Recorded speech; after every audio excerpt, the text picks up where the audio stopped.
6 gunshots shattered the desert silence. 5 men lay dead in the dust of Bitter Springs, their blood darkening the parched earth beneath a merciless Arizona sun. Sheriff Cole Blackwood stood alone, revolver still smoking in his weathered hand. His eyes, cold as river stones, surveyed the carnage without emotion. Violence wasn't new to him. It had been his shadow since Antietam Creek ran red with Union blood. Cole holstered his Colt Peacemaker, the warm metal settling against his hip like an old friend. The wind kicked up dust around the bodies of Tanner's scouts. Men sent ahead to prepare the town for what was coming. They'd made their intentions clear: burn Bitter Springs to the ground for harboring William Jessup, the only witness to Jacob Tanner's massacre of a stagecoach carrying $50,000 in Army payroll. 5 men, 5 bullets. One message sent back to Tanner. "Jesus, Cole!" The voice belonged to Mason Caldwell, telegraph operator and one of the few men who still called the sheriff by his first name. Mason stared at the bodies, face pale beneath his beard. "You know what this means." Cole nodded, feeling the weight of the badge on his chest, a tin star that gave him authority to kill but couldn't wash away the blood. "Get these bodies to the undertaker, then call a town meeting." As Mason hurried away, Cole tilted his face toward the cloudless sky. At 53, with gray streaking his once black hair and lines etched deep around his eyes, he'd grown tired of death. But death, it seemed, wasn't tired of him. The scar across Cole's left shoulder throbbed as he poured whiskey into a chipped cup. The old wound, courtesy of Confederate shrapnel at Gettysburg, always ached before trouble. And trouble was certainly coming. 3 days had passed since he'd killed Tanner's scouts. Now he sat on the porch of his small cabin overlooking the valley. Winchester 73 across his lap. The rifle had 16 notches carved into its stock. Men who'd forced Cole's hand over the years. He didn't take pride in the marks, just kept count. A man should know his debts. In the fading light, Cole ran his thumb across the newest notch. After the war, he'd wandered west like many veterans, carrying nightmares of screaming men in artillery fire, seeking something he couldn't name. He'd found violence instead, first as a bounty hunter, then as a lawman. 20 years of blood and dust and loneliness. Hoofbeats interrupted his dark thoughts. Mason approached at a gallop, reining in hard at the cabin. "Evening, Sheriff," he called, dismounting and tying his horse. The telegraph operator's usually cheerful face was grim. Wire came through from Fort Yuma. Cole poured a second cup of whiskey, handing it to Mason as he climbed the porch steps. "Tanner, he's gathered 20 men, killers all." Mason took the cup with a nod of thanks. "Word is they'll reach Bitter Springs by noon tomorrow." Cole took a long swallow, feeling the liquor burn all the way down. 20 guns against 1. "There's more." Mason hesitated. "I've known you 15 years, Cole. Never seen you back down from a fight. But this is suicide. Wouldn't be the first time I've faced bad odds. Tanner isn't just some outlaw. During the war, they called him the Butcher of Shenandoah. His Confederate raiders killed civilians, women and children. After Appomattox, he headed west and got worse." Mason's voice dropped. "Last month, he burned out a Navajo family for crossing his path. 6 dead, including 3 children." Cole's fingers tightened around his cup. "And now he wants Jessup. Town council's meeting tonight. Some want to hand Jessup over. Others talk of sending for the army." Mason looked down. "There's also talk of asking you to leave. They think Tanner might spare the town if you're gone." "Cowards," Cole muttered, then shook his head. "Can't blame them, though.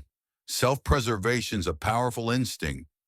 Mason looked out at the darkening landscape. "What will you do?" Cole set down his empty cup, the decision already made. "Same thing I've always done. Stand and fight." "You'll die." "Maybe." Cole touched the old cavalry revolver on his hip, the one he'd carried since 1863. but I've been living on borrowed time since I watched my brother die at Antietam. The memory flashed vivid in his mind. Thomas, younger by 2 years, clutching Cole's hand as blood bubbled from his lips. The promise Cole made to live enough for both of them. A promise he'd kept, though not in ways Thomas would have approved. I won't hand over Jessup, Cole said firmly. Not to Tanner, not to anyone. Dawn painted the mountains blood red when Cole spotted the rider approaching from the North Trail, the one that wound through Apache territory. He stepped outside, Winchester ready. "That's close enough," Cole called when the rider was 50 yards out. The man reined in his horse, raising both hands. "Sheriff Blackwood," he called in a voice that took Cole back 15 years. "Been a long time." Even at a distance, Cole recognized him. Isaiah Tucker. The man who dismounted was tall, lean, with skin darkened by decades under the western sun. A jagged scar ran down his left cheek, a souvenir Cole himself had given him during a shootout in El Paso in '68. "Last I saw you," Cole said, not lowering his rifle, "you were riding with the Comancheros across the border. I put a bullet in your leg." Tucker grinned, showing a gold tooth. 3 bullets to be exact. 1 leg, 1 shoulder, and 1 that just creased my ribs. You were quite the shot. He approached slowly, hands still visible. "People change, amigo. These days I run supplies to the reservation. More peaceful work." "What do you want, Tucker?"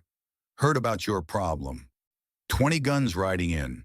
Thought you might need 1 more on your side." Tucker patted the worn Sharps rifle slung across his back, a buffalo gun capable of dropping a man at 800 yards. "Word travels fast about a fool standing alone against Jacob Tanner." Cole's eyes narrowed. "Why would you help me? Last time we met, one of us was trying to kill the other." "That was business, nothing personal." Tucker's expression hardened. "This is different. 3 weeks ago, Tanner burned out a Navajo family near Painted Rock. I was supposed to deliver supplies to them. Found nothing but ashes and bodies too small for any grave." Cole studied the man who'd once been his enemy. There was gray in Tucker's beard now, deep lines around his eyes. They'd both grown old in this savage country. "I won't pay you," Tucker laughed, a genuine sound that revealed the man he might have been in a different life. "I'm not asking for money, Sheriff, just a chance to balance the scales." Cole finally lowered the Winchester. "One condition. We do this my way. Clean. No innocent blood." "Wouldn't have it any other way." Tucker extended his hand, and after a moment's hesitation, Cole took it. 2 old gunfighters against 20. The odds were still suicidal, but somehow better than before. By noon, Cole and Tucker had ridden into Bitter Springs. The town was quiet, tense, like a held breath. Women hurried children indoors as they passed. Men watched from doorways, faces grim. At the jailhouse, Cole unlocked the cell where William Jessup was being kept for his own protection. The former stagecoach guard was young, early 20s, with haunted eyes and a bandaged shoulder where one of Tanner's bullets had found him during the payroll robbery. "They're coming for me, aren't they?" Jessup asked, voice barely above a whisper. "Yes," Cole said simply. He believed in truth, even when it was hard. "But they'll have to go through me first. Why risk your life for me? I'm nobody." Cole thought about his brother Thomas, about promises made. "Because it's my job, and because I've seen what happens when good men do nothing." The town council had gathered in the church, the only building large enough to hold them all. Mayor Fletcher, a balding man with nervous hands, stood when Cole entered. "Sheriff, we've been discussing the situation." "There's nothing to discuss," Cole interrupted. "Tanner and his men are coming. You've got 3 choices: fight, run, or surrender." Murmurs rippled through the crowd. "We're not gunfighters," protested Wilkins, the shopkeeper. "No, you're not," Cole agreed. "But you built homes here, raised families. This land is yours because you had the courage to claim it. Now you need the courage to defend it." "Against 20 armed men?" Fletcher asked, voice breaking. Tucker stepped forward. 20 men who expect no resistance. They expect to ride in, take what they want, kill who they please, and leave. That's their weakness. I saw Tanner's work during the war, Cole added quietly. He doesn't leave survivors. Even if you give him Jessup, he'll burn this town to cover his tracks. A heavy silence fell. Then Harrison, the saloon keeper, stood. A barrel-chested man in his 60s with a Civil War veteran's limp. My father died at Shiloh alongside Union boys. Said the difference between winning and losing wasn't numbers, but will. He looked around the room. I've got a Winchester and know how to use it. I'm with the sheriff. One by one, men stood. The blacksmith, the stagecoach driver, even old Doc Williams with hands too arthritic to hold a gun, but spirit undimmed. I can't shoot, the doctor said, but I can patch up those who can.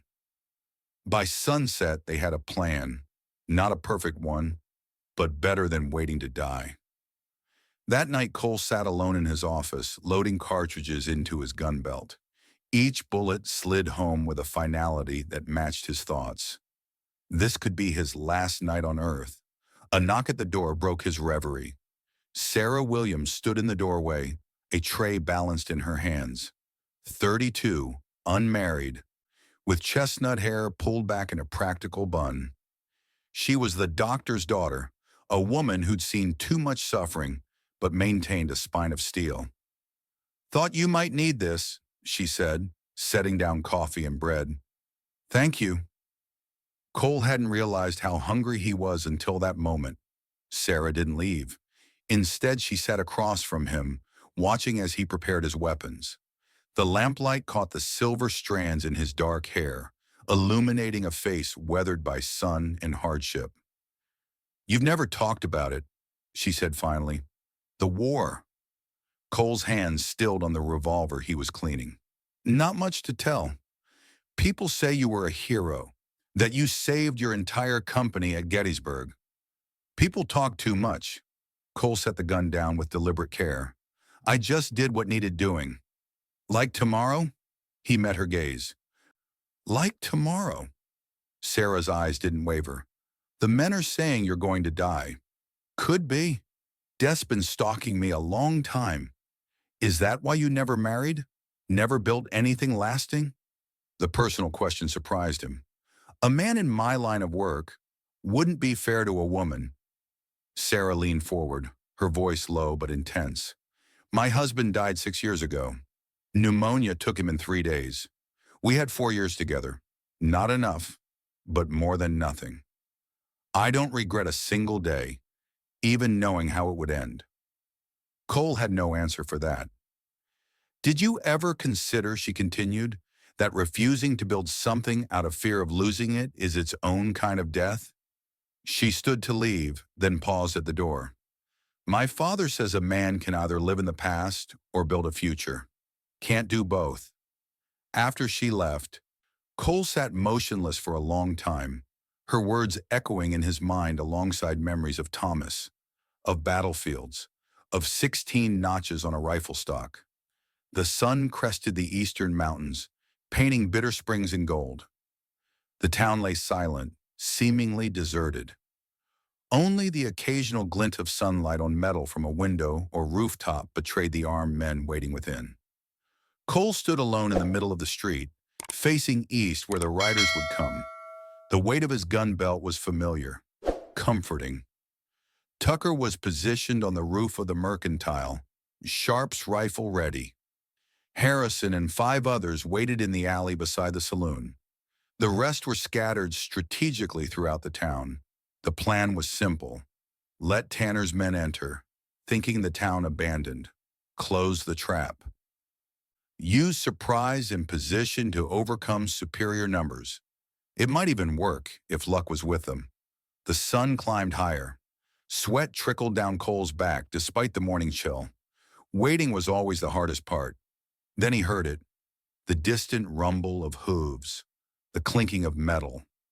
Men's voices carried on the desert air. They came around the bend in a cloud of dust. 20 riders, hard-faced men armed with rifles, revolvers, and shotguns. Jacob Tanner rode at their head, a big man with a black beard streaked with gray and cold eyes like chips of ice.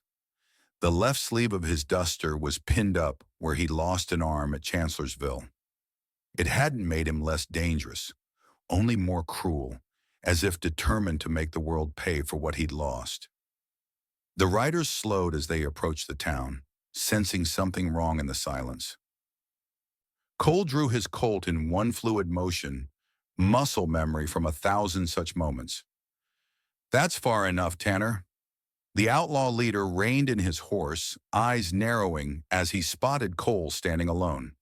"Blackwood," he growled, "the famous Union captain, heard you were sheriff in these parts." "This is my town," Cole replied, voice carrying in the silence. "You and your men turn around. Ride away. Nobody needs to die today." Tanner laughed, a harsh sound. "One man against 20 giving orders? War's over, Captain. No regiment behind you now."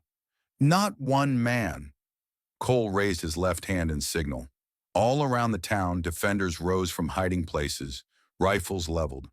From the church steeple, from behind water troughs, from windows and rooftops. 15 townsmen with determination in their eyes.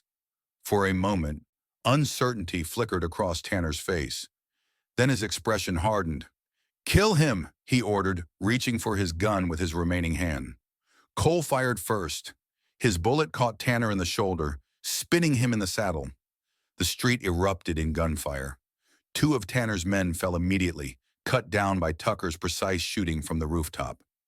Another took a bullet from Harrison's position by the saloon. But then the outlaws were returning fire, bullets splintering wood and shattering glass. Cole dove behind a water trough as bullets kicked up dust where he'd stood. He fired 3 shots at a rider charging toward him, watched the man tumble from the saddle. Another outlaw fired a shotgun blast that splintered the wood near Cole's head. He rolled, came up shooting, and the man dropped. Chaos reigned. Horses reared and screamed. Men shouted orders that couldn't be heard above the gunfire. Smoke filled the street, obscuring vision. Through the haze, Cole spotted 2 of Tanner's men breaking away, heading for the jailhouse where Jessup was hidden. He sprinted across the street, bullets whining past him. A sharp burn across his ribs told him one had found its mark, but he kept moving. He reached the jailhouse steps as the outlaws dismounted. 3 rapid shots dropped both men before they could reach the door. Cole ducked inside, checking his wound. Just a graze, bleeding, but not serious. "Stay down," he ordered Jessup, who was huddled in the back corner, eyes wide with terror. Outside, the battle continued. Cole heard a scream from the direction of the saloon. Harrison's voice cut short. Another good man gone. When Cole emerged from the jailhouse, he saw Tucker limping across the street, blood soaking his left pant leg. The former outlaw reached Cole's side, pressing his back against the wall. "Tanner got away," Tucker gasped. "Saw him heading for the livery stable. 2 men with him." Cole checked his Colt. 4 bullets left. Not enough for 3 men, especially one like Tanner. "Cover me," he said to Tucker, who nodded and raised his revolver. Cole sprinted toward the livery stable, keeping to cover where possible. A bullet kicked up dirt at his heels. Tucker returned fire, giving Cole the seconds he needed to reach the stable door. Inside, horses whinnied in panic, kicking at their stalls. Dust and gun smoke filled the air. Cole could make out shadows moving at the back. Tanner and his remaining men. "You're trapped, Tanner," Cole called out. "Throw down your weapons." "Like hell," came the reply, followed by a barrage of gunfire that splintered the wood around Cole. He dove behind a feed trough, splinters stinging his face. Outside, the shooting had diminished. Either the battle was ending, or most of the combatants were dead. Cole couldn't tell which. A movement to his left caught his eye. One of Tanner's men was trying to flank him. Cole fired twice. The outlaw staggered, clutching his chest, then collapsed. 3 bullets left. "Just you and me now, Blackwood." Tanner's voice echoed from the shadows. Your reputation's bigger than you are. 20 years since Gettysburg, and you're still fighting a war that's over. This isn't about the war, Cole replied, trying to locate Tanner's position. This is about justice. Tanner laughed. Justice? There's no justice out here. Just men with guns taking what they want. Not in my town. Your town? How many have you killed wearing that badge? How many notches on your gun? We're not so different, you and I. The words struck closer to home than Cole wanted to admit. He'd killed men, many men, but always with the law behind him, always with cause. Hadn't he? The momentary doubt cost him. A shot rang out, and Cole felt fire explode in his left shoulder, the same shoulder that still carried Confederate shrapnel. He bit back a cry, pressing against the wound. Getting slow, old man, Tanner taunted. Time catches us all in the end. Cole heard the scuff of a boot and rolled sideways just as another bullet tore through the space where his head had been. He fired back, heard a grunt as his shot found flesh. Lucky, Tanner snarled, now closer. Cole could see him now. A shadow among shadows moving between stalls. The outlaw leader's left sleeve hung empty, but his right arm held a revolver steady. Blood stained his shirt where Cole's first bullet had struck his shoulder. 2 bullets left. Cole needed to make them count. He remembered something Thomas had told him long ago. Don't shoot it where they are, little brother. Shoot it where they're going to be. Cole picked up a wooden bucket and tossed it to his right. It clattered loudly against the stall door. As expected, Tanner fired at the sound. In that instant, Cole rolled left and fired at where he knew Tanner would be. The outlaw cried out as Cole's bullet found his leg. He staggered but didn't fall, returning fire wildly. Cole pressed himself against the support beam, splinters flying around him. 1 bullet left. You know what they called me during the war? Tanner's voice was strained with pain. The butcher. Not because I was cruel, because I was efficient. I did what needed doing. Just like you. We're nothing alike, Cole replied, edging around the post trying to get a clear shot. No, we both fought, both killed, both came west because there was nothing left for us back east. Tanner's voice grew closer. The only difference is I'm honest about what I am. Cole saw movement and raised his Colt, but Tanner was faster, emerging from behind a stall with his gun already leveled. Both men fired simultaneously. Cole felt Tanner's bullet tear through his side, but his own shot was true, striking the outlaw in the center of his chest. Tanner staggered back, a look of surprise on his face. His revolver clattered to the ground. Didn't think. You had it in you. Tanner gasped, blood bubbling at his lips. He sank to his knees, then toppled forward into the dirt. Cole pressed his hand against his side, feeling warm blood seeping between his fingers. The wound was bad, perhaps mortal. He dragged himself to the stable door, leaving a trail of blood on the straw-covered floor. Outside, the shooting had stopped. Bodies lay in the street, most wearing the distinctive gear of Tanner's gang. Tucker limped toward him, blood staining one leg but very much alive. Behind him, townspeople emerged from buildings, faces shocked at the carnage, but alive. We got them, Cole, Tucker said, kneeling beside him. Town's safe. Cole nodded, then winced as pain lanced through him. Tanner's dead, inside. Doc, Tucker shouted. Need you here. As consciousness began to fade, Cole heard running footsteps, felt gentle hands examining his wounds, saw Sarah's face above him, her expression focused, determined. Don't you dare die, Sheriff, she ordered. Not when we finally have something to talk about. Despite the pain, Cole felt his lips curve into a smile. For the first time in 20 years, death would have to wait. 3 months later, Cole sat on the porch of a new cabin, watching the sunset paint the mountains gold. The house stood on a small rise overlooking Bitter Springs, close enough to reach town quickly, far enough for peace. His side still ached where Tanner's bullet had torn through him. Doc Williams said he might always feel it, especially in cold weather. A small price to pay.